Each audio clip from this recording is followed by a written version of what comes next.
to switch on. The recording's on. 3, 2, 1, you're on. Enjoy the show. I'm going out.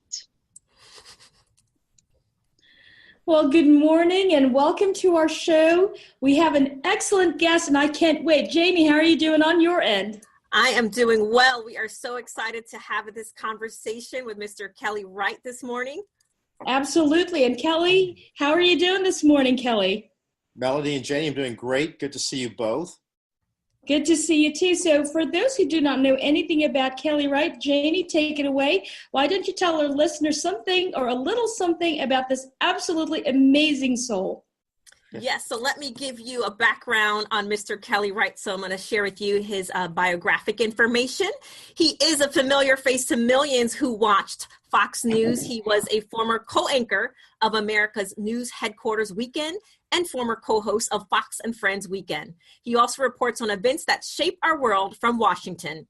Kelly Wright has been reporting on major news events throughout the world. His interviews of newsmakers and celebrities is like a who's who of some of the top world's most popular people.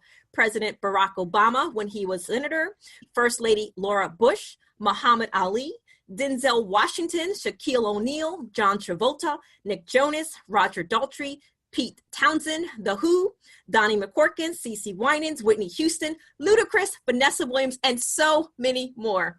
Kelly's experience in news has placed him in Iraq, Africa, London, Paris, and at the White House, Pentagon, U.S. Capitol, and other places of influence. A 2-time Emmy Award winner, Kelly offers a unique perspective to his craft. And beyond his anchoring and reporting, Kelly is an ordained minister and a recording artist. He encourages people through his passion to reveal good news in a bad news world. As a singer, he's performed on programs featuring Shirley Caesar, CeCe Winans, Bobby Caldwell, Jonathan Butler, and the late James Brown, and more. He sings songs that motivate, inspire, and promote hope. His latest CD is called Love, Freedom, and Peace. Kelly describes the cover songs and originals on this project as his missions to unite the world through the power of music.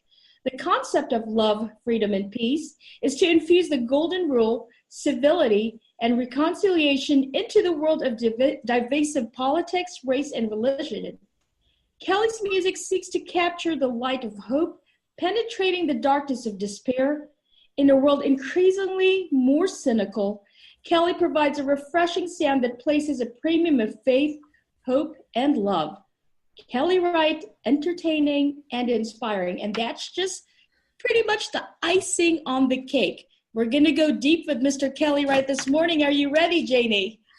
Yes, welcome to our Life Unscripted show, Mr. Kelly Wright. This has been an honor to have this conversation that we want to have with you, and we just want to congratulate you on all of your accomplishments and all the things that you have journeyed through, because we are learning so much through your journey. So as you know, Mr. Wright, our Life Unscripted focuses on just that, unscripting our life of limiting beliefs, perceived expectations conditioned by society, generation, culture, religion, self that prevents us from being happy and free to live the best fulfilled life in all sectors.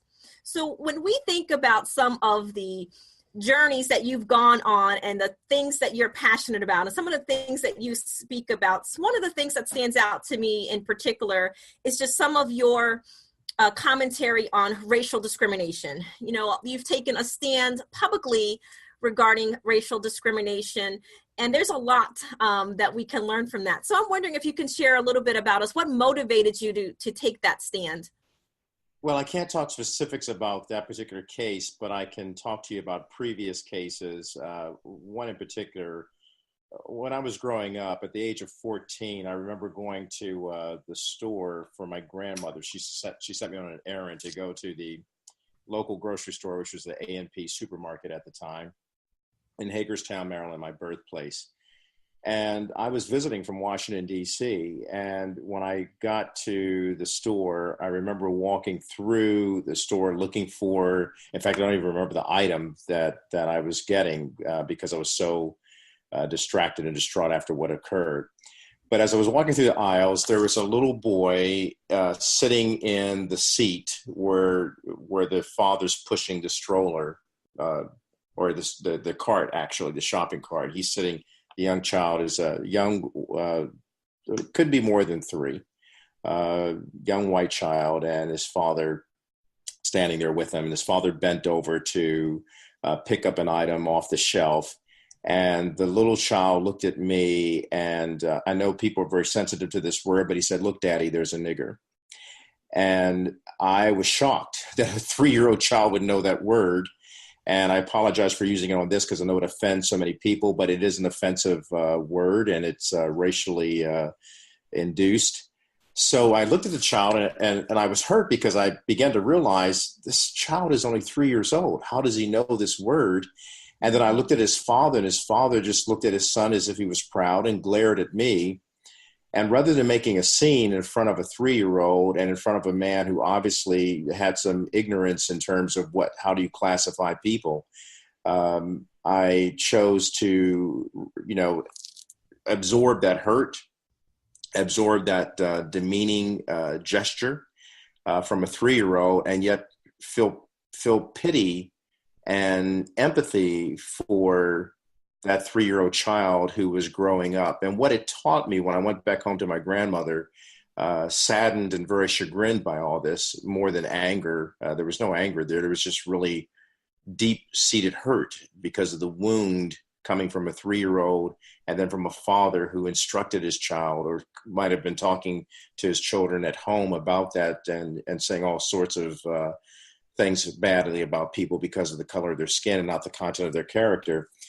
So when my mother and grandmother explained it to me, they said, "This is the kind of world that we live in, but you have been taught better. You've been taught how to respect people.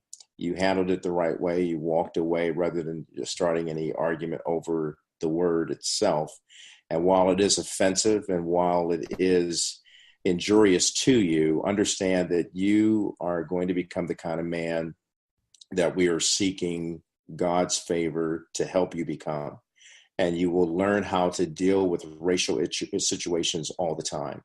Now, ironically, a year later, I was the only Black student in an all-white Catholic school in that very town. And I remember my mother casting the vision, making it very plain. She said, you will not receive any racial hatred here. Because you will handle this the right way. You know how to handle it. You know how to respect people, and you know how to stand on your own. And if something should happen, you know how to deal with it in the appropriate manner. And so what I typically did when I went into that school, St. Maria Goretti, I went into that school, and true to my mother's words, I fell in love with the school. The school fell in love with me. It's not like I was a mascot or anything, or a novelty. It was a genuine relationship. I still have friends from that school. And that's been so many years. And lifelong friends from that school. And when we got into situations where there appeared to be some racial strife, I usually dealt with it through humor by using that same N-word and calling them the N-word. And they said, what? It just totally broke up their mindset. And but they never used that. And we learned how to live together and work together. The problem that we had back then is that I started working towards racial reconciliation even in high school. Because I was living in an all-Black neighborhood, yet attending an all-white school. So that was a pretty unique dynamic where all my friends from school would come pick me up and come into the Black neighborhood to pick me up. And I would introduce them to my friends in that neighborhood. And we learned how to embrace each other's culture. And then I started launching various meetings where we would sit down and talk to each other about our differences and our cultural divide, and trying to bring those divisions to a meeting place called common ground, and learning that we are each other's brothers and sisters. So from that moment on, I had embarked on a campaign of always trying to educate people and bring people to a place of reconciliation and not humiliation.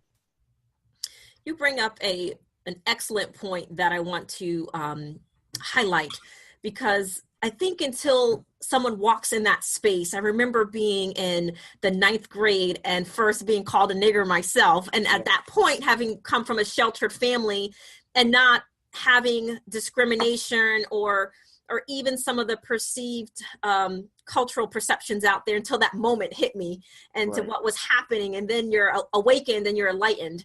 And one of the things that I heard you say was how you dealt with that moment, right? We can have in that moment have chosen to do many different things as far as how we respond to that. But in your awakeness, it awakens something inside of you, not only all the familiar lessons that your family had instilled in you, but you've taken that to now move forward and have conversations and to create a dialogue around that. So when you think about where we are in 2018, you know, this is something that's at our forefront and in our conversations in many ways, you know, from my perspective, not only being a woman, but being a woman of color. What are some of the conversations, in your opinion, that we can continue to have in 2018 where it's productive and that we are carrying on, and especially for some of our youth, that when I say youth, I mean our college age students in particular, who are now embarking on this journey to continue some of the crusades going forward? What would be some of your advice on how, especially from your experience, how we can continue the conversation, but in a way that's healthy for all of us? Well, I first believe it to start with prayer. You have to start with God. You have to start with understanding that, I mean, I have a campaign called Love, Freedom, and Peace, and it's based on my new album. And the reason that we did this was because we wanted to talk to young people and older people, and we felt that music was the way to do it, because words often collide and divide, but music blends and harmonizes and unites. And so, for example, the lyric in the song says, don't let the color of my skin come between you and me, my friend. My thing is love. My thing is freedom. My thing is peace. So right there, that nullifies any argument that someone would try to raise about the color of one's skin.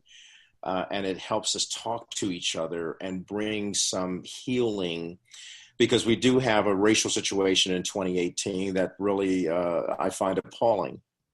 It's institutionalized. We find ourselves in positions of people of color who find themselves in positions of high rank and high salaries and visibility. We are still often very much maligned or marginalized rather than being celebrated. We're tolerated because of society dictating that there are still places called glass ceilings that we have to break through. Women have to break through it. People of color have to break through it.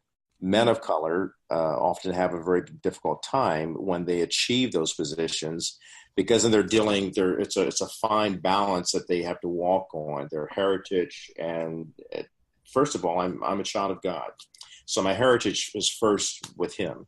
And then my heritage is that I'm an American citizen, and I happen to be a Black American citizen. Well, that brings forward all of the vestiges of my past. Whether my ancestors came over on a slave ship or somehow, some way immigrated here and then helped build this country that we enjoy today. And all of us have to understand the power of our narratives. All of us have to understand that there's greatness in our narratives. And when we have that greatness, we should also respect each other out of humility, to understand that we must be our brother's keeper, not our brother's killer. And when we're using vile words to describe a group of people, I just saw Black Klansman by Spike Lee, a very powerful movie that I was riveted to it. And it reminded me of so many things that I went through growing up in the 60s and 70s and seeing all the racial unrest and the civil rights struggle. And then I remember crying at the end because it reflected on Charlottesville. I was on air at the time that Charlottesville took place. And I remember talking about that and bringing the news of that day and of that tragic event to the American people and to the world, for that matter, because I was on my former network, Fox News, and was anchoring that time. And I remember talking to a pastor. My daughter-in-law, who's a Lutheran pastor, was able to hook me up with a pastor who was there. And the plan was that they were going there, 1,000 pastors. This is the story that was missed. 1,000 pastors had marched to Charlottesville, not marched, but bused to Charlottesville, so they could talk to the